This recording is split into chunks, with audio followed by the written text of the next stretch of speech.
Okay, so what I'm attempting to do here is finish off the, I don't know, an exegesis, let's say, of Jung's introduction to psychology and alchemy, which has proved extremely difficult so far.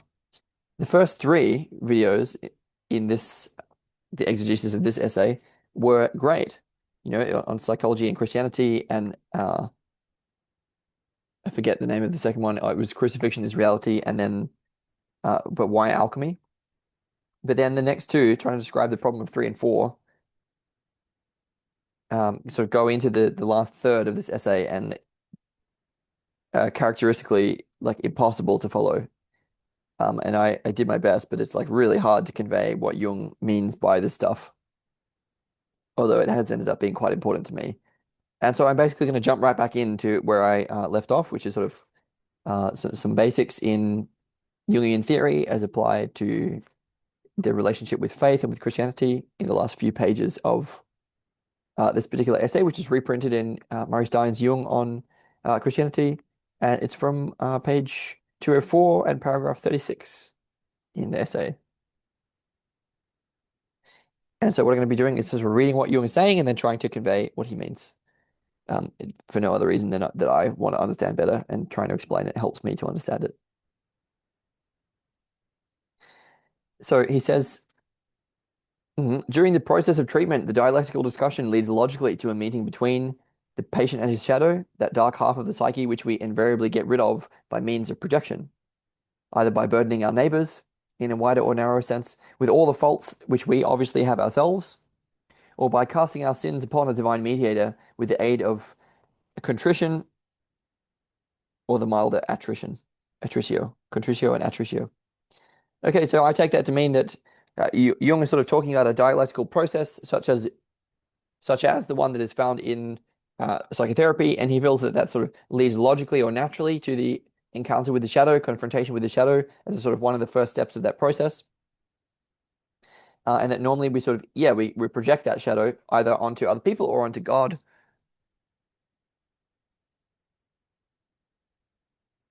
Again, we sort of cast our sins upon, let's say, Christ, for example. And the idea being, quote, that sin that might have the withdrawing that those projections is powerfully remedial. He says, we know, of course, that without sin there is no repentance, and without repentance no redeeming grace. Also, that without original sin, then the temptation of the world could never have come about. But we assiduously avoid investigating whether this very power of evil, where we assiduously avoid investigating whether in this very power of evil, God might not have placed some special purpose, which it is most important for us to know. One often feels driven to some such view when, like the psychotherapist, one has to deal with people who are confronted with their blackest shadow. Okay, so basically the idea here is that essentially solving the problem of evil is one of the key problems of our time of being alive in the world, and that evil has a certain function or purpose that we have not realized yet. And if we were to get clearer about what that could be, then we would be, let's say, in a better position to solve, quote unquote, the problem of evil. So the idea that our tendency to sort of take sin upon ourselves and project our shadow, both putting our sin upon the divine mediator and regarding ourselves as sinful.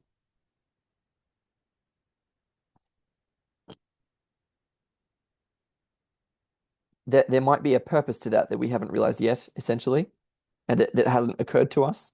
That would be what I feel is the most important idea there. And yeah, on account of the sort of regularity and sort of a practical reality of encountering that evil, Jung feels pulled to that view. Right? Basically, the idea is that there's something about the shadow that we haven't yet sort of worked out. Quote, at any rate, the doctor cannot afford to point with a gesture of facile moral superiority to the tablets of the law and say, thou shalt not. He has to examine things objectively and weigh up possibilities, for he knows less from religious training and education than from instinct and experience that there is something very like a felix culpa. He knows that one can miss not only one's happiness, but also one's final guilt, without which a man will never reach his wholeness. Yeah, so Jung is an empiricist. He's oriented to the practicalities of psychotherapy. He's not a theologian, and he can't resort to a sort of thou shalt not kind of attitude. He has to try to be objective and meet each person sort of as they are. And he knows that without the sort of the in a way, when the heights and the depths are sort of divine, and when humanity can't access them, when it's impossible for us to uh, properly uh, imitate Christ and to take up the crucified position that he is in, well, then our highest and our lowest, we're cut off from them, and we need access to those in order to reach our wholeness, our own totality. Quote, wholeness is in fact a charisma, which one can manufacture neither by art nor by cunning. One can only grow into it and endure whatever its advent may bring. No doubt it's a great nuisance that mankind is not uniform, but compounded of individuals whose psychic structure spreads them over a span of at least 10,000 years. So again, the basic idea being there that sort of our who we are, what we're like, is not only the whole of a human being, including all of their foibles and darkness, but also that people sort of developed not only in different rates, but people sort of in a way belong to different times in history. There are many people living who are not really, in a way, modern, and a lot to people which is not modern that has to be dealt with and that hasn't really been dealt with. Hence, there is no absolute, hence there is absolutely no truth that does not spell salvation to one person and damnation to another. All universalisms get stuck in this terrible dilemma. So there is no universal truth in a sense. I mean, there is, but it's like the point of a truth is the affordances that derive from that truth, and the same affordances do not derive for the same way for everyone. We all get different kinds of truths from different places in a sense. Although it's not. I mean, it is relativism in a certain way, but it's also not exactly dualistic. But anyway, quote, earlier on I spoke of Jesuit probabilism. This gives a better idea than anything else of the tremendous Catholic task of the Church. Even the best intentioned people have been horrified by probabilism, but when brought face to face with the realities of life, many of them have found their horror evaporating or their laughter dying on their lips. The doctor too must weigh and ponder not whether a thing is for or against the Church, but whether it is for or against life and health. I'll continue. He's sort of saying that the Church isn't for the doctor the standard. It's really whether something is helpful and healthy for individuals, roughly. Now, when we're exposed to our own dark sides, when we're exposed to the horrors of who we really are, in a sense, the moralism of the church doesn't, in a way, support us through that. Again, this is according to Jung. He says, on paper, the moral code looks clear and neat enough.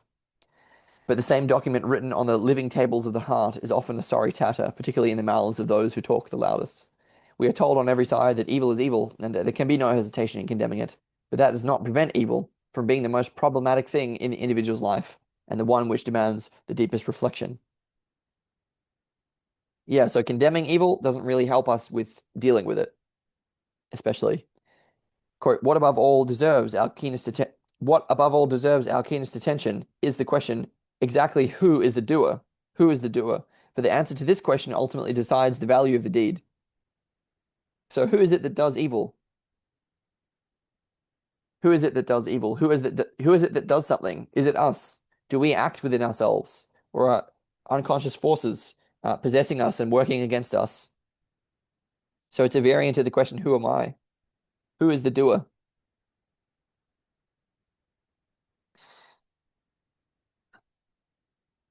It is true that society attaches great importance at first to what is done, because it is immediately obvious. But in the long run, the right deed in the hands of the wrong man will also have a disastrous effect. No one who's far-sighted will allow himself to be hoodwinked by the right deed of the wrong man any more than by the wrong deed of the right man. So in a way, he's talking about the importance of who. It's like the who question is in some way more important than the what question. Who are we really? This question seems to be crucial to integrating the shadow. Quote, hence the psychotherapist must fix his eye not on what is done, but on how it is done, because therein is decided the whole character of the doer. So the manner in which an action is performed is fundamental to determining the character of the person doing it.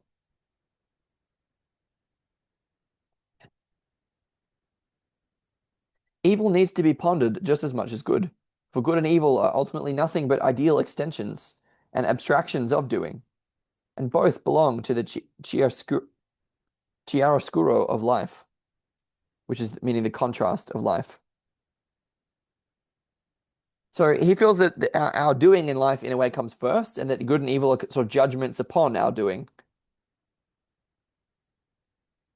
And so there's a way that I think he would emphasize that, again, good and evil are judgments, and it's not that something is sort of inherently good or inherently evil, but more of a question is who's doing the doing, so to speak.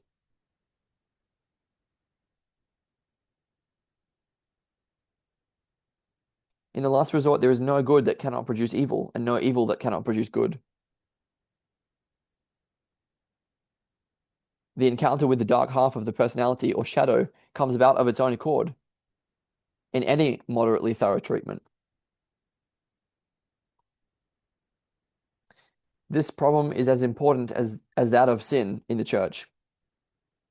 So, in a way, he's pointing to the reality of sin, the fact of sin. Can we really grapple with evil? Can we really ponder it? Can we give it the attention that in a way, it seems to deserve? Where the problem of evil can be understood as the kind of critical problem of our time of being alive.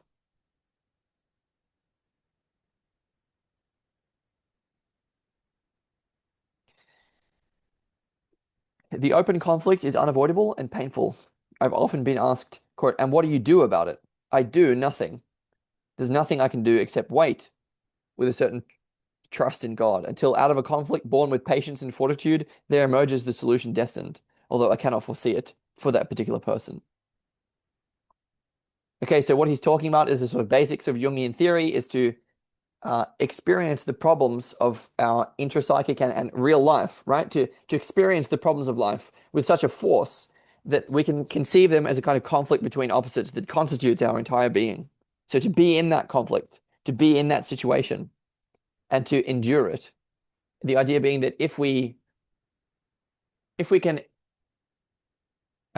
exist in that situation, then there are forces within us that are in some way far more powerful than we are, that in a way come to the rescue.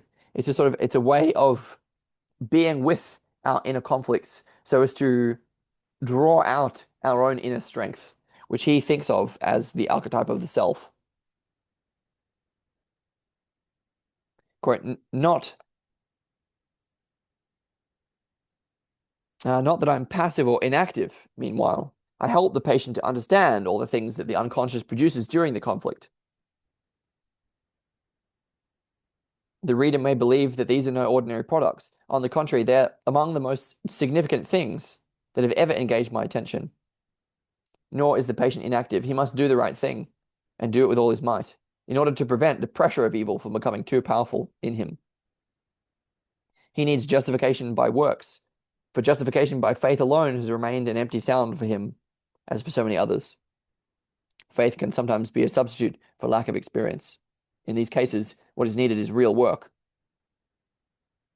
Okay, so what he's talking about is a way to solve the problem of evil internally, essentially. So he's talking about that our sort of psychic condition in the modern West is to be sort of split between these archetypes of good and evil, sort of personified theologically in Christ and Antichrist. And that when we can really experience that, when we can really take that on within ourselves and hold that conflict, desperate and difficult as it may be, that we can experience and do regularly experience revelation from our own inner depths that draw upon a deeper source of strength that allow us to know who we truly are and act rightly in the world.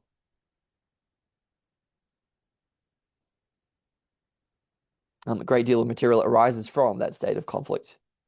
It's not a passive waiting response exactly. There's a lot that goes on. He says that Christ espoused the sinner and did not condemn him. A true follower of Christ will do the same. And since one should do unto others as one would do unto oneself, one will also take the part of the sinner who is oneself.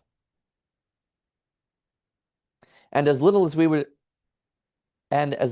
would accuse Christ of fraternizing with evil, so little should we reproach ourselves that to love the sinner who is oneself is to make a pact with the devil. Love makes a man better, hate makes him worse, even when that man is oneself. Right, so he's talking about the need for self-love. He's saying that we need to love ourselves more than in a way the church has taught us to. The sinner, we should love the sinner who is us, who we are, without condemnation of ourselves. And Christ did not condemn sinners, and we should follow his example in that.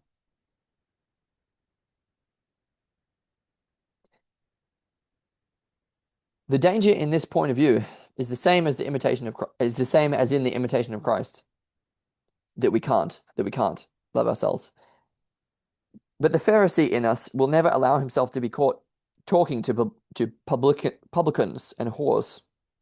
I must emphasize, of course, that psychology invented neither Christianity nor the imitation of Christ.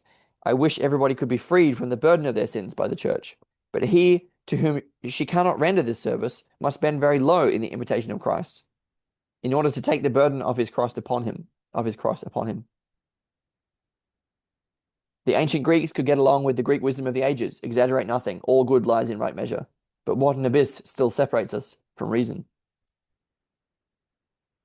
So what he's saying is that if we cannot be freed of our sins by the church, since we're sort of inherently sinful and we regard ourselves that way, then what we have to do is to sort of bend very lowly and humbly accept our own lowliness and love ourselves in that, and hence take on the cross that is ourselves and bear it ourselves. He then wants to say, apart from the moral difficulty, which is what we were just talking about, there is another danger, which is not inconsiderable and may lead to complications, particularly with individuals who are pathologically inclined. Quote, this is the fact that the contents of the personal unconscious, i.e. the shadow, are indistinguishably merged with the archetypal contents of the collective unconscious, and drag the latter with them when the shadow is brought into consciousness. So the moral difficulty is not the only danger. Basically, we're carrying all this intense material that is not of a personal nature. It has a collective or transpersonal origin. And those bleed into each other in a way that is quite dangerous for us to deal with. Quote, this may exert an uncanny influence on the conscious mind, for activated archetypes have a disagreeable effect. Yeah, or I should perhaps say particularly on the most cold-blooded rationalist.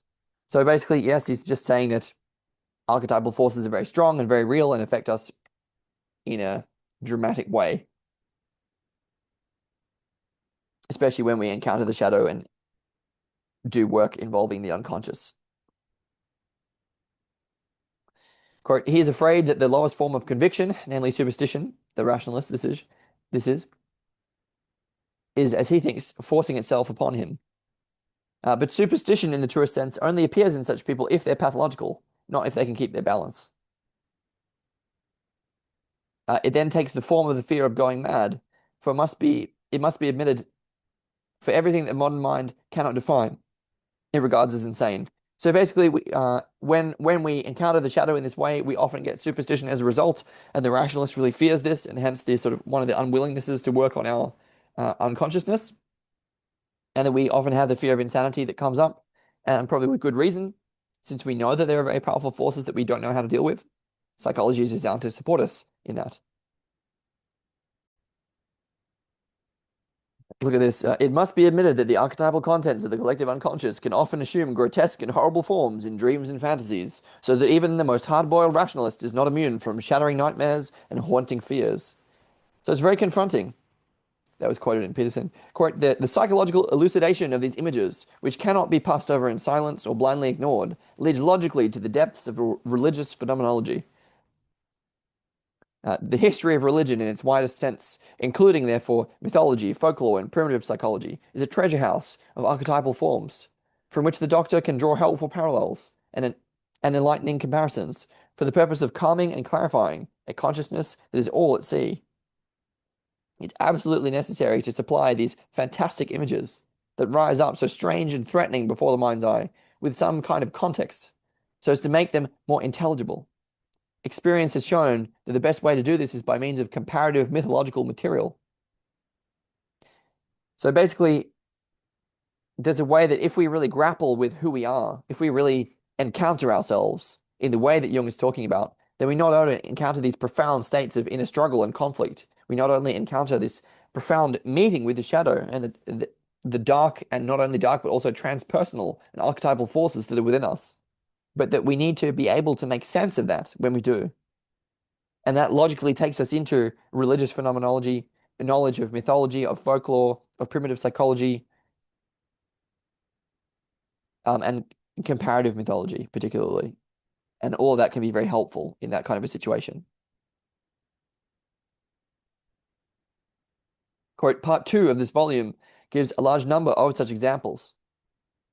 And so this is an introduction to the series on dreams as well. But anyway, the reader will be particularly struck by the numerous connections between individual dream symbolism and medieval alchemy.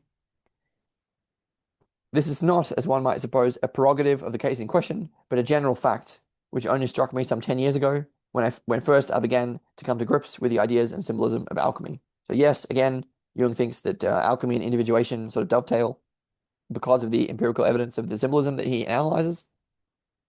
And then he says that part 3 contains an introduction to the symbolism of alchemy in relation to Christianity and Gnosticism. As a bare introduction, it's naturally far from being a complete exposition of this complicated and obscure subject. Indeed, most of it is concerned only with the parallel between the lapis or the stone, the philosopher's stone in alchemy, and the Christ. And Christ. So they're in parallel, and he wants to compare that in part 3 of Psychology and Alchemy. Quote, true, this parallel gives rise to a comparison between the aims of the alchemical opus and the central ideas of Christianity, for both are of the utmost importance in understanding and interpreting the images that appear in dreams and in assessing their psychological effect. So making that comparison in that way allows us to sort of compare the aims of both traditions. Quote, this has considerable bearing on the practice of psychotherapy because more often than not, it is precisely the more intelligent and cultured patients who, finding a return to the church impossible, come up against archetypal material and thus set the doctor problems, which can no longer be mastered by narrowly personalistic psychology. So he's talking about a kind of psychology that really deals with the most difficult and desperate questions that can beset us. It's not talking about a simple personalistic psychology, but about reorientation to, in a way, that which is transcendent and divine, and the need to draw that out from within us when we enter into states of profound crisis and conflict. And that often when people end up in those sort of situations, as everyone does at some point, return to traditional solutions is not possible for a lot of people. And that psychology can be very powerful and helpful in that kind of context. Quote, nor is a mere knowledge of the psychic structure of a neurosis by any means sufficient. For once the process has reached the sphere of the collective unconscious, we're dealing with healthy material, i.e. with the universal basis of the individually varied psyche. Our understanding of these deeper layers of the psyche is helped not only by a knowledge of primitive psychology and mythology, but to an even greater extent by some familiarity with the history of our modern consciousness and the stages immediately preceding it. So what he's saying is that the reason it's not adequate to have a kind of orientation to neurosis that we see a lot in Freud and in earlier forms of psychology, I would say, is that when we get to deal with this collective and archetypal material, it's not necessarily unhealthy. It's natural in a way and simply trying to express itself. Unhealthiness is when that isn't facilitated. So psychology has to deal with a whole lot more than the knowledge of neurosis, including the knowledge of the history of the different stages of modern consciousness and its development. Quote, on the one hand, it is a child of the church, on the other of science, in whose beginnings very much lies hid that which the church was unable to accept. That is to say, remnants of the classical spirit and the classical feeling for nature, which could not be exterminated, and eventually found refuge in the natural philosophy of the Middle Ages. So we have these different influences, for example, from the heretical traditions like Gnosticism and alchemy in our consciousness, in our psyche, just as much as the Christian tradition.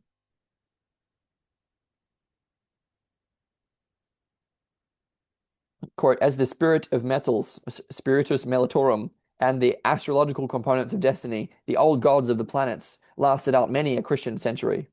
So there's a way that these powerful archetypal forces they simply sort of change form through the ages and are still very much relevant in trying to diagnose and deal with archetypal forces as they come up in psychoanalysis. Whereas in the church, the increasing differentiation of ritual and dogma alienated consciousness from its natural roots in the unconscious. Alchemy and astrology were ceaselessly engaged in preserving the bridge to nature, i.e., to the unconscious psyche, from decay. So the importance of these heretical traditions, part and part, is that they allow us to connect with nature more deeply, which is not facilitated as closely as much by the church, which alienated consciousness from its natural roots by repressing the paganism, for example, repressing the soul, repressing the psyche, repressing the unconscious, in the quote unquote differentiation of ritual and dogma. So we want them to go back together again. So basically, what he's arguing is quote unquote is that the spirits that we find in metals, that he calls, I mean, that's through a particular tradition, right? Whereas also that we find, but also our understanding of destiny or fate through astrology, for example, and also the planetary gods, they're all the same. That's one interesting point. And then he wants to say that, quote unquote, astrology led the conscious mind back again and again to the knowledge of fate. That is the dependence of character and destiny on certain moments in time. And alchemy chiefly afforded numerous hooks for the projection of those archetypes, which could not be fitted smoothly into the Christian process. So they basically both have a compensating quality, and he's saying that these traditions preserved a bridge to nature and to the unconscious. Essentially, I won't go on about them too much. He's just sort of giving a different way of understanding them. He says it's true that alchemy always stood on the verge of heresy, and that certain degrees leave no doubt as to the church's attitude towards it. But on the other hand, it was very effectively, it was protected by the obscurity of its symbolism. Yep. So again, it's hard for people to really. I mean, it's okay if he says, yeah, they have a compensatory nature, okay, but the idea again is that there is symbolism that shows up in our dreams, in our work with the unconscious, that comports directly with the symbolism that shows up in these traditions, and that is their relevance. Quote, for many alchemists, the allegorical aspect undoubtedly occupied the foreground to such an extent that they were firmly convinced that their sole concern was with chemical substances. But there were always a few for whom laboratory work was primarily a matter of symbols and their psychic effect. Anyway, so he's going on about alchemy as again as an analogy to the process of individuation. And he says, as the text show, they were quite conscious of this to the point of condemning the naive gold makers as liars, frauds, and dupes. So again, it's against literalism, it's against dogma, it's against again taking things literally and materially. It's a symbolic process. It's a spiritual process. It's a process of, I would say, aspirational development. Quote unquote, the sort of higher alchemists, their own standpoint, they proclaimed with propositions like our gold is not the common gold. Quote, although their labors over the retort, alchemical retort, were a serious effort to elicit the secrets of chemical transformation, it was at the same time an offer in overwhelming degree the reflection of a parallel psychic process, which could be projected all the more easily into the unknown chemistry of matter, since that process is an unconscious phenomenon of nature, just like the mysterious alteration of substances. So there's a way that mystery facilitates projection. So what the symbolism of alchemy expresses is the whole problem of the evolution of personality described above. the so-called individuation process. So Jung understands individuation in terms of alchemy, although one doesn't need to understand individuation in terms of alchemy. One can do. It can be very helpful to do so. He says, whereas the church's great buttress is the imitation of Christ, the alchemist, without realizing it and certainly without wanting it, easily fell victim in the loneliness and obscure problems of his work to the promptings and unconscious assumptions of his own mind, since unlike the Christians, he had no clear and unmistakable models on which to rely. So the alchemist is vulnerable to bias because of the sort of different risks that he's exposed to. So the church, in a way, has the community, whereas the alchemist does not. But again, there are different risks the other way, whereas because the Christians sort of have to rely on their dogma in a certain way, and in a way are cut off from their own psyches. He said, he, as in the alchemist, the authors the alchemist studied, provided him with symbols, whose meaning he thought he understood in his own way, but in reality they touched and stimulated his unconscious. So the unconscious is something that works on us, on the conscious half of us. He says, ironical toward themselves, the alchemists coined the phrase um, obscurum per obscurus, meaning more and more obscure, essentially. But with this method of explaining the obscure by the more obscure, they only sank themselves deeper into the very process from which the church was struggling to redeem them. Yep. And so there are kind of forms of self-deception that go along with either adhering to the church dogma and the mainstream, or by sort of doing your own thing as an alchemist. Quote, while the dogmas of the church offered analogies to the alchemical process, these analogies, in strict contrast to alchemy, had become detached from the world of nature through their connection with the historical figure of the Redeemer. Okay, so it seems like the association of the sort of church dogma with the Redeemer means that the symbolism becomes cut off from nature. I would want him to unpack that a bit more. He says, the alchemical four-in-one, the philosophical gold, the lapis angularis or cornerstone, the aqua divina, the divine water, they became in the church the four-armed cross, the four-armed cross. So they're all sort of different symbols that point to the same reality, and in the church it's the cross, on which the only begotten, meaning Christ, had sacrificed himself once in history, and at the same time for all eternity. The alchemists ran counter to the church in preferring to seek through knowledge rather than through faith. So there's a way that the cross seems to have this kind of totalizing power that in some ways it seems that this Christ as a redeemer can cut us off from nature, which is, I don't think that that's inherent in the cross symbolism, but it is a tendency that we see.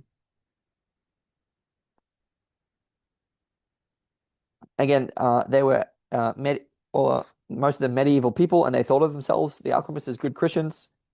Paracelsus is a great example of that. They still wanted knowledge, but they prefer immediate personal experience to belief in traditional ideas.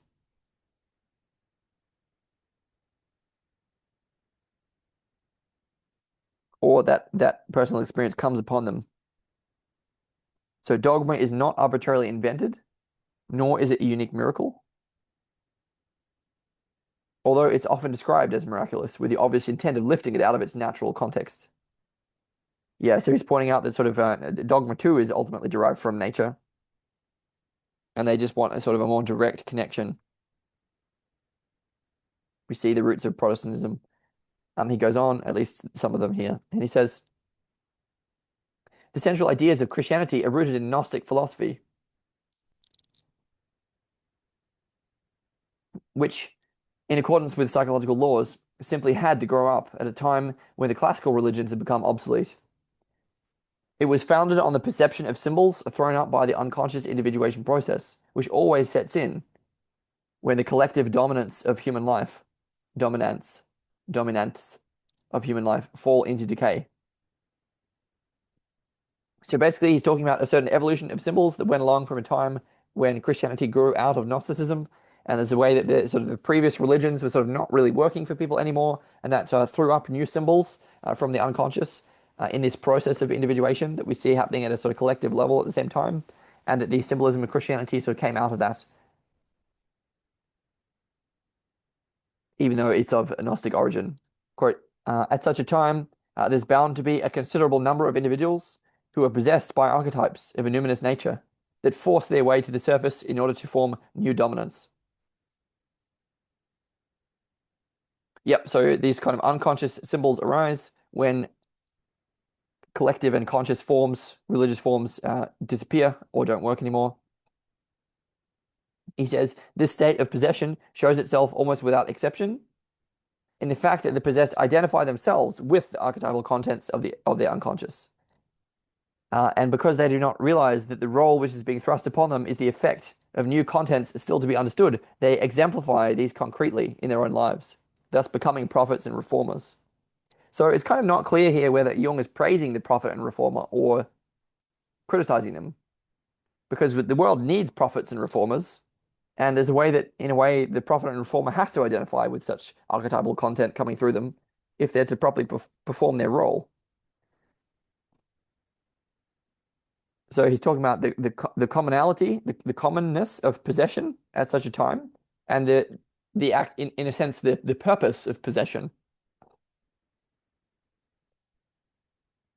Again, to bring new unconscious material to the fore so that it can be understood by exemplification in one's own life.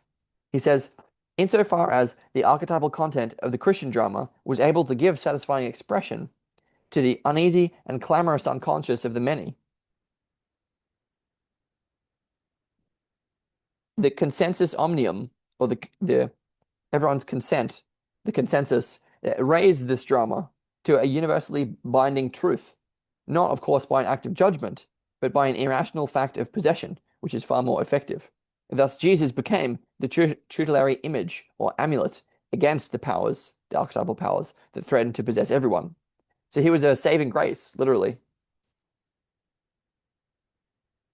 So there's a way that the archetypal material in that Christian drama, it was able to give satisfying expression to the world of people's unconscious, and that prevented people in a binding way from being possessed by the irrational. And that wasn't a kind of act of judgment on everyone's part. It was something irrational. So Christian drama sort of expressed the inner chaos of the time, and that's what made those symbols so effective.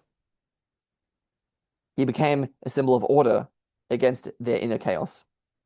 The glad tidings announced, it has happened, but it will not happen to you inasmuch as you believe in Jesus Christ, the Son of God. Quote, yet it could and it can and it will happen to everyone in whom the Christian dominant has decayed. So what the revelation of Christ is designed to protect us against is real. And when that symbol doesn't work for us anymore, then that is exactly what we're exposed to. Namely, the dynamics of the collective unconscious and the powerful archetypal forces that move within it.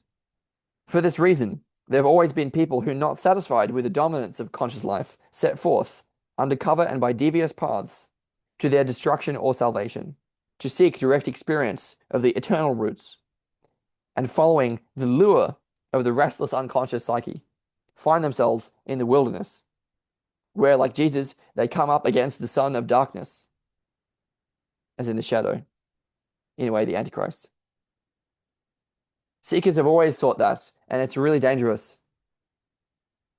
But it's necessary for such people. It leads them to destruction or salvation. Quote, thus an old alchemist and a cleric prays, purge the horrible darknesses of our mind, light a light for our senses. The author of this sentence must have been undergoing the experiences of the Negredo, the first stage of the work, which was felt as melancholia in alchemy and corresponds to the encounter with the shadow in psychology. So the encounter with the shadow is the first step of the process, and it comes about when people encounter directly the archetypal forces of the collective unconscious and personal psyche, when the dominant religious symbols of the preceding time have become ineffective. Quote, when therefore modern psychotherapy once more meets with the activated archetypes of the collective unconscious, It is merely the repetition of a phenomenon that has often been observed in moments of great religious crisis, although it can also occur in individuals for whom the ruling ideas have lost their meaning. So basically, what we see is that this kind of process is actually normal and expectable, quote unquote, in moments of religious crisis, and also at times when, for certain people, those ruling ideas have lost their meaning. And the claim would be that this is such a time, and that's exactly what's going on. So it's a normal or typical process at such a time.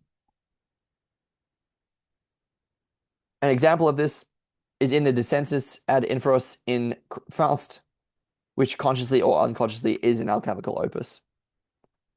The final paragraph reads that the problem of opposites called up by the shadow plays a great and indeed the decisive role in alchemy,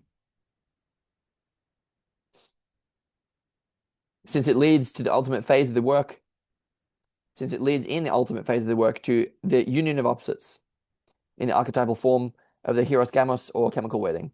So what he's saying is that when someone really investigates into the depths of their own psyche and encounters the archetypal contents of the collective unconscious and meets with the shadow, well, the encounter with the shadow, it brings up this problem of opposites. The encounter with the shadow is what precipitates the duality. There's a way that the shadow is that about us which has been repressed, right? Which we don't like, which isn't allowed expression in our personality. And it's when we encounter that that the states of profound inner conflict akin to crucifixion arise. Because that repressed material, we encounter it and we see it and it tries to burst through us. And we have to hold on to the tension and not act on those kinds of instincts from out of that repressed material. And that problem of opposites, that tension, leads to what Jung would call the revelation of the self, which he was talking about earlier, where we wait and allow for our inner strength to come through us. But in alchemy, it leads to the ultimate phase of the work, namely the union of those opposites. So the shadow is what precipitates the conflict of opposites in the hieros gamos or chemical wedding, as it's put. And finally, he says that here the supreme opposites, male and female, or Chinese yin and yang, melted into a unity purified of all opposition, and therefore incorruptible. The prerequisite for this, of course, is that the artifacts, and the person, should not identify himself with the figures in the work, but should leave them in their objective impersonal state. So he feels that identification must be withdrawn, contra Corbin, I might add, but so there's a way that if we sort of personally identify with that material, then there's a way that the goal of the process, the incorruptibility of the purity of the unified opposites is not able to be achieved. So long as the alchemist was working in his laboratory, he was in a favorable position, psychologically speaking, but he had no opportunity to identify himself with the archetypes as they appeared, since they were all projected immediately into the chemical substances. So projection is an aid against identification because the material is projected into the, for example, chemical forces rather than taken onto oneself. There's also a bit of a contradiction here because we saw how the role of the prophet and reformer comes about as a result of that identification. And now the implication is sort of that sort of a person, in a way, has not fulfilled the goal of the alchemical process. And so the question obviously would seem to be which state is preferable?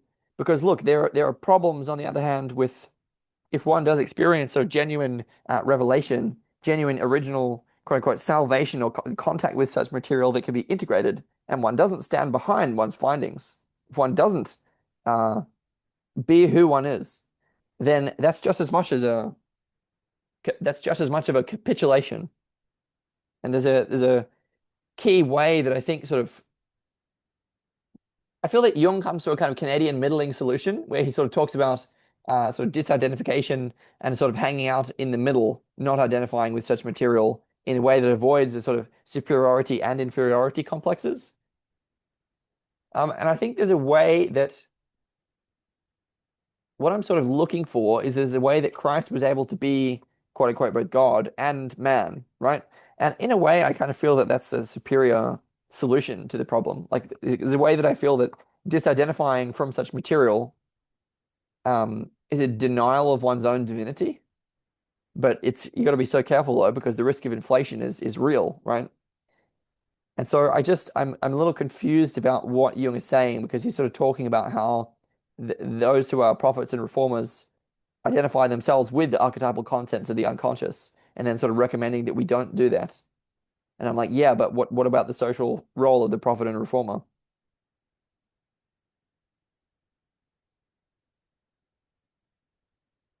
He says, yeah, and so the alchemist had the advantage again of projecting the content into the chemical substances, and the disadvantage of this situation was that the alchemist was forced to represent the incorruptible substance as a chemical product, an impossible undertaking which led to the downfall of alchemy, in its place being in the laboratory was taken by chemistry. But the psychic part of the work did not disappear. It captured new interpreters, as we can see from the example of Faust, and also from the signal connections between our modern psychology of the unconscious and alchemical symbolism. And so what he's talking about is the way of taking up the alchemical process into psychotherapeutic practice.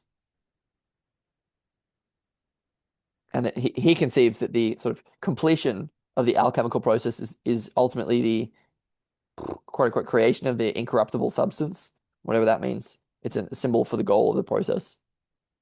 And in a way, he would probably feel that this is a superior position or thing to aim for than the role of a prophet or reformer.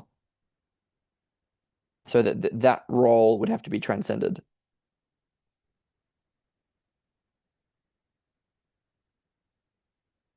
There's just a sort of a way that I feel that one can sort of stand behind or honor that kind of material,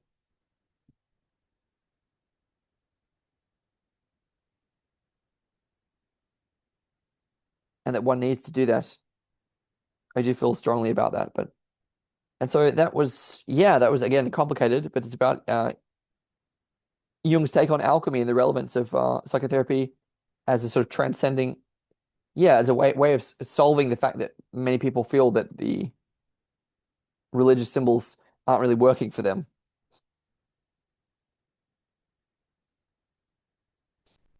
And I will have to leave it at that. I realize that's sort of not really understandable to anyone else, but